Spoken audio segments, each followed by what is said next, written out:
지금 17세 소년이 세상을 떠난 안타까운 사건이 발생했죠. 숨진 대구 17세 부모, 열 40일도 넘는데 병원은 집에 가라 했다. 정부는 비가 오던 이날 오후 5시부터 1시간 줄을 서서 마스크를 구매했고 그날 밤 발열 증상을 호소했다. 코로나 검사 결과가 나오지 않아 약만 받고 집에 돌아왔다. 이후 하루 만에 상태가 위독해진 정구는 엿새간 치료를 받다 이날 오전 11시 15분 숨졌다. 그런데 이 사건을 보고 이런 반응을 보이는 뉴스가 있습니다. 다시 한번 전해드리겠습니다. 대구에서 폐렴으로 사망한 것으로 확인됐던 17세 고교생이 다행히 코로나19 검사에서 최종적으로 음성 판정이 나왔습니다. 네, 기존에 음성이었던 적이 있고요. 그리고 소변 검사에서는 양성 반응이 나와서 다행이라니. 17살의 어린아이가 죽었는데 다행이라. 그게 할 소리입니까? 그리고 심지어 좋아하는 사람도 있어요. 속보 뜨는 순간 소리 질렀어요. 다행입니다. 무슨 사이코패스도 아니고 다행을 넘어 소리를 지를 만큼 좋아하죠. 누가 보면 월드컵 골 넣은 줄 알겠네. 혹시 토토하세요? 사망자 수 언더에 걸어서 뭐 이런 사람들이 다 있지. 나중에 방명록에 음성이라 고맙다 라고 쓸 사람들입니다. 어린아이가 닷새 만에 41도 고열로 죽었으니 얼마나 다행입니까? 코로나 아니래요. 어휴, 공감 능력 쩌는 느그들 잠 잘 주무시겠어요. 악마 새끼들인가. 저러면서 대통령 근심 걱정 뭐 이런 소리 하겠죠. 근데 사실 저게 양성이건 음성이건 상관없이 정부가 질병 관리를 못한 탓에 죽은 거예요. 초반부터 마스크 관리를 잘 했다면 저 아이가 그 비 오는 날 밖에서 서 있었겠습니까? 지호형 독점이 없었으면 편의점이나 마트에서도 팔게 했으니까 저런 일도 없었겠죠. 애초에 저렇게 고열인 사람은 우선적 치료가 됐어야 했는데 경산중앙병원 코로나일까봐 입원 못 시켜 17세 사망 송구. 그러니까 결국 코로나 때문에 죽은 거예요. 의료 공백이 생기던 병실이 모자라던 어쨌든 이 역병 관리를 못한 책임은 정부라는 거죠. 41도의 고열인 사람을 의료 서비스를 못 받게 하는 상황은 누가 만들었냐는 겁니다. 저게 중국도 방문 안 하고 신천지도 아니라서 입원을 못했다고 하는데 여러분들도 앞으로 저렇게 고열이 나시면 신천지라고 하세요. 그냥 죽을 바에는 신천지 한번 보고 오지 뭐.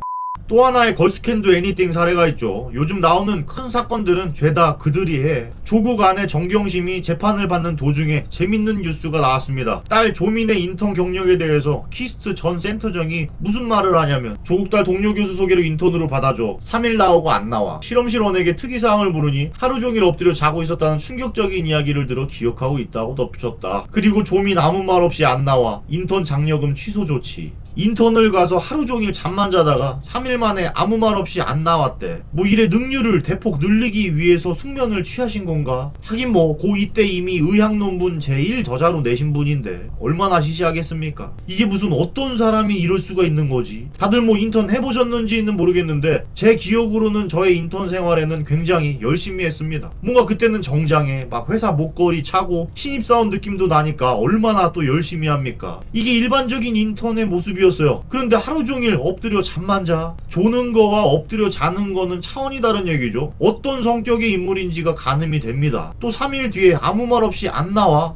참 기가 차죠. 그것도 아무나 들어갈 수 있는 곳이 아니라 한국과학기술연구원입니다. 저런 사람이 조국 딸 키스트 빚는 인물 조형물 등재. 그리고 또 허위 인턴 증명서도 만들어서 의전원에 당당하게 제출을 합니다. 그리고 조민은 지금 의전원에 합격해서 실습도 하고 의사가 될 준비를 하고 있죠. 이제 30살이 되는 사람은 인생 자체를 저런 식으로 살아온 거예요. 고등학교 때부터 평생을 조작과 꼼수와 기만과 엄마 찬스를 써가면서 이제는 의사가 된다는 거. 뭐 문재인 대통령 주치의로 임명하면 내가 인정할게. 혹시 학생이 이 영상 보고 계시다면 공부하라는 부모님에게 반격하세요. 나도 조국 같은 부모님 있으면 의사 될 수 있다고. 여기에 아주 일침을 날리는 분이 계시죠. 능력 없으면 니네 부모를 원망해. 부모 가지고 감나라 배나라 하지 말고 돈도 실력이야. 바로 이것이 박근혜 정권의 철학이었다. 아주 옳은 소리만 하시는 우리 조 선생님. 국새끼가 자꾸 이상한 짓을 해서 그렇지 조 선생은 언제나 옳죠. 이런 사고방식, 이런 꼼수와 편법만 써왔던 저 사회 기생충 가족을 또 너무 좋아하는 사람들은 서초동에 나가서 정겸신 교수님 사랑해요를 외쳐요. 그리고 이런 사람들은 조국 지지자들, 조국 수호당 창당 준비 결성 이러고 있습니다. 괜히 대가리가 깨졌다는 소리가 나온 게 아니죠. 그래서 오늘의 한 줄평, 유라야 미안하다.